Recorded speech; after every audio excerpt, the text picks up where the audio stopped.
datang padamu, Kau beri kekuatan dan beri penghiburan.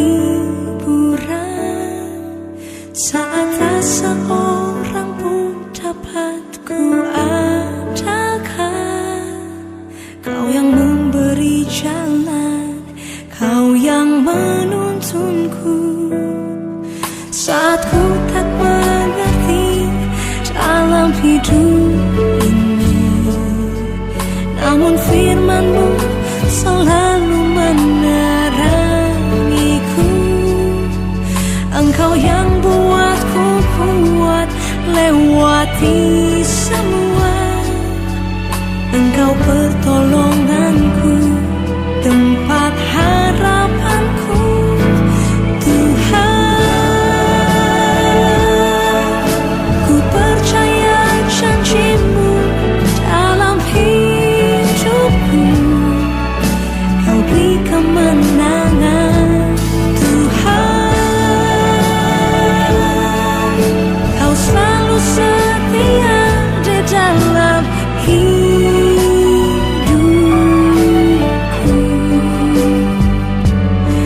Kau berharga bagiku, Kaulah jaminanku dalam hidupku.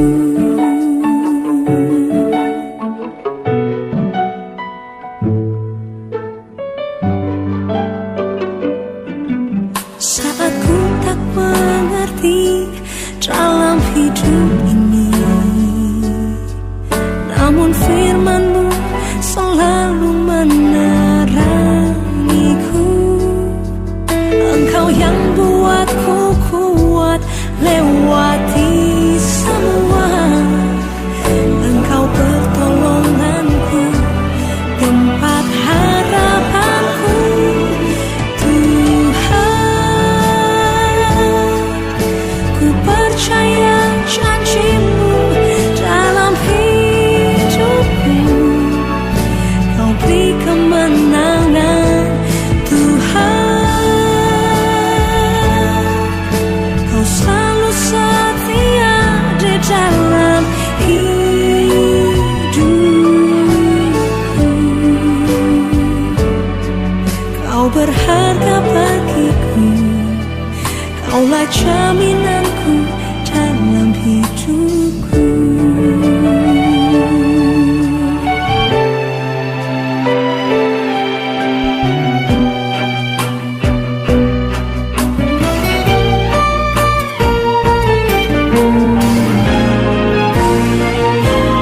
Tuhan, ku percaya janji-Mu dalam hidupku. Kau beri kemenangan, Tuhan. Kau selalu setia di dalam hidupku.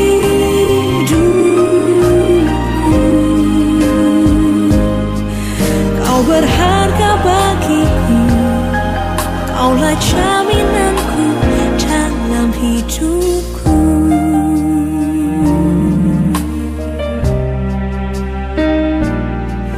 Kau berharga bagiku, Kaulah jaminanku dalam hidupku.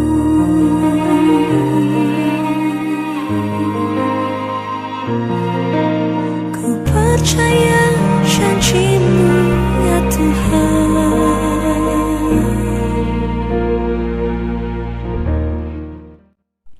Shalom, selamat pagi. Gimana kabarnya pagi hari ini? Sebelum kita merenungkan firman Tuhan, mari kita berdoa. Syukur kami haturkan padamu Bapa, kami mengucap syukur untuk kasih dan anugerah Tuhan pada pagi hari ini Tuhan. Kau masih memberikan kami kesempatan untuk kami boleh mendengarkan sabda-Mu Tuhan. Mari Tuhan Kau berbicara, tumpahkanlah isi hati-Mu Tuhan. Kiranya Tuhan, firman-Mu boleh menjadi rema dalam hidup kami, terlebih kami boleh mengaplikasikannya dalam kehidupan kami hari lepas hari Tuhan. Kiranya Tuhan, Kau yang melembutkan hati kami. Kiranya apa yang kami dengar boleh menjadi motivasi kami, boleh menjadi kekuatan kami untuk hari ini Tuhan, dan kiranya Tuhan firman boleh jadi berkat, dan kami boleh menjadi berkat, dan kami boleh berbuah, hingga buah kami boleh dinikmati oleh banyak orang. Terima kasih Tuhan, persiapkanlah hati kami, seperti tanah yang subur siap ditanami oleh firman-Mu. Berkati hamba-Mu Tuhan, kiranya Tuhan Kau pakai lidah bibir kami, kiranya apa yang boleh kami sampaikan sesuai dengan isi hati Tuhan. Terima kasih Bapa. Haleluya. Amin. Bacaan kita pada pagi hari ini terambil dalam Yesaya 28 ayat yang pertama hingga yang ke-6. Yesaya 28 ayat 1 sampai dengan yang ke-6. Dengan judul perikop nubuat terhadap Samaria.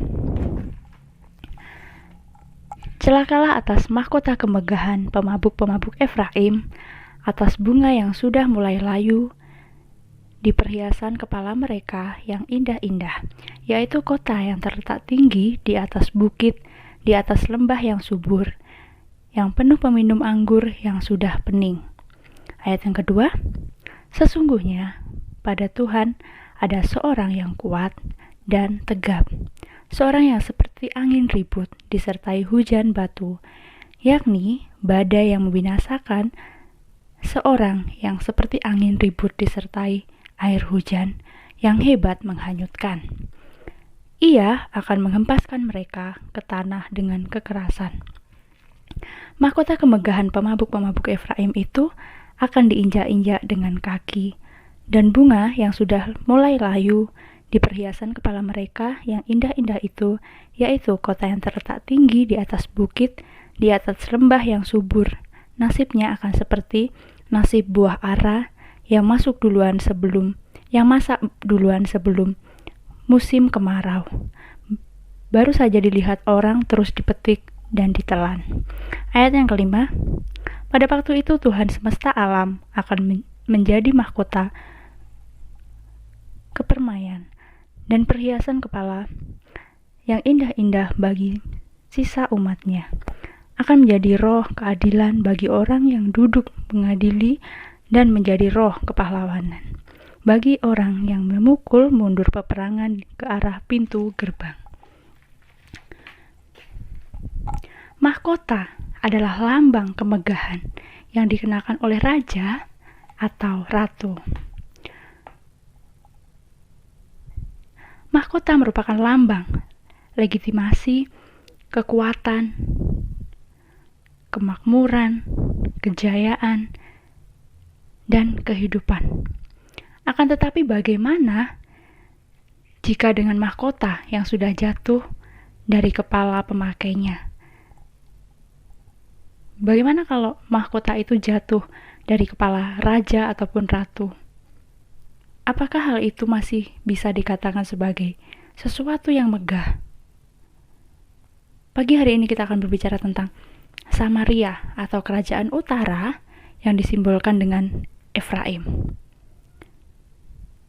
Samaria atau Efraim ini adalah kota yang subur, tetapi penuh dengan orang-orang yang melakukan kejahatan.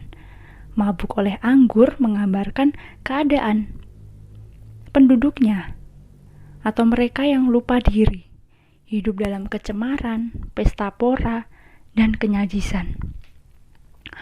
Mereka begitu bangga dengan keadaan mereka yang baik dan kaya karena kesuburan tanahnya, sehingga mereka melupakan Allah. Di ayat yang kedua sampai dengan yang keempat, kita lihat Alkitab kita. Di situ dikatakan bahwa namun kemudian kota Efraim itu atau kota Samaria itu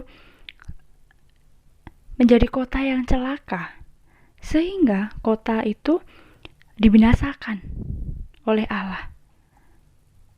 Melalui apa? Melalui kekuatan bangsa asing, sehingga segala kebanggaan yang mereka bangga-banggakan atas kekuatan, atas kemegahan, lenyap diinjak-injak para pemburu yang datang dengan kekuatan yang sangat penuh. Kota yang penuh kebanggaan itu akan hilang lenyap dan tidak diingat orang lagi. Di ayat yang kelima dan keenam dikatakan di sana, pada waktu itu Tuhan semesta alam akan menjadi mahkota kepermaian, dan perhiasan kepala yang indah-indah bagi sisa umatnya akan menjadi roh keadilan bagi orang yang duduk mengadili, dan menjadi roh kepahlawanan bagi orang yang memukul mundur peperangan ke arah pintu gerbang. Lalu bagaimana supaya mahkota yang sudah rusak itu mendapatkan kembali kemegahannya? Di ayat yang kelima dan keenam yang barusan saya baca, Allah semesta alam akan menjadi mahkota yang permai dan perhiasan kepala yang indah bagi sisa umatnya yang terus berpengharapan kepada Tuhan. Dia akan menaruh keadilan pada orang-orang yang mengadili, kekuatan dan keberanian kepada para penjaga atau pengawal kota. Bagaimana dengan kehidupan kita? Ketika kita mau hidup mengandalkan kekayaan, kedudukan kita, atau kebesaran kita, kemudian meninggalkan Allah, melupakan Allah yang sudah memberi kita kekuasaan, kekuatan, bahkan kemegahan, atau kesuksesan yang sudah kita raih. Kita melupakan cara-cara Tuhan yang luar biasa dalam hidup kita. Bagaimana kita bisa terus mengandalkan Tuhan? Hidup dengan cara yang tidak berkenan kepada Tuhan, bahkan jauh daripada Tuhan. Tuhan akan mendatangkan hukuman bagi kita, seperti Efraim atau kota Samaria ini. Segala perbuatan mengandalkan kekuatan kita sendiri akan hancur, tidak tersisa lagi. Allah sajalah yang seharusnya menjadi andalan manusia, andalan kita. Dikatakan di sana bahwa Tuhan akan menjadi perisai, akan menjadi mahkota perdamaian.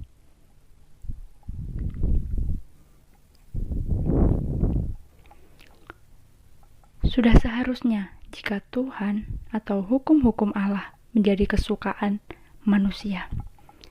Kita sebagai ciptaan Allah yang berharga, bagaikan mahkota kemegahan.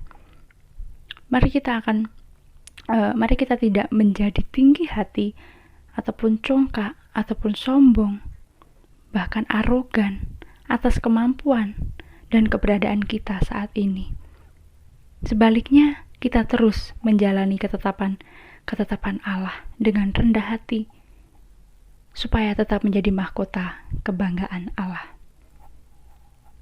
Teruslah bersandar kepada Tuhan, berpengharapan penuh kepada Tuhan, mengandalkan Tuhan dalam segala aspek kehidupan kita. Mungkin itu saja yang bisa saya sampaikan di pagi hari ini untuk menutup renungan kita pada pagi hari ini. Mari kita berdoa. Terima kasih ya Tuhan untuk firman-Mu. Ketika firman-Mu boleh berhenti di sini Tuhan, tapi kami yakin dan percaya Bapa bahwa firman-Mu cukup berhenti di tempat ini, tapi tidak di hati kami, tapi tidak di hidup kami Bapa. Kami mengucap syukur jikalau Tuhan boleh lahir dalam hidup kami. Ajar kami Tuhan, mampukan kami untuk kami terus mengandalkan Engkau. Kami boleh mempunyai mahkota kemegahan bersama-Mu Bapa. Kami boleh hidup berkenan di hadapan-Mu Tuhan, agar kami tidak terus mempunyai hidup yang penuh dengan kenajisan, yang penuh dengan kecongkakan, penuh dengan arogan. Tapi mampukan kami Tuhan untuk tetap rendah hati sesuai dengan kehendak-Mu Bapa. Bapa, jika sebentar lagi anak-anak-Mu akan mengikuti ujian PAT Tuhan, kiranya Tuhan yang akan memberikan akal budi, memberikan kepandaian Tuhan. Kami percaya bahwa Tuhan tidak pernah sedikit pun meninggalkan anak-anak-Mu Bapa. Kiranya Tuhan Kau selalu memberikan semangat yang baru, sukacita yang baru yang berasal daripada Engkau Tuhan. Dan kiranya Tuhan, anak-anak-Mu ini boleh menjadi mahkota kebanggaan-Mu Bapa. Dan kiranya Tuhan melalui mereka nama-Mu semakin dipermuliakan Bapa. Terima kasih Yesus, kami serahkan Tuhan kegiatan kami dari pagi hari ini hingga menjelang malam nanti ke dalam otoritas Tuhan. Kami serahkan Tuhan kehidupan kami selanjutnya. Haleluya. Amin.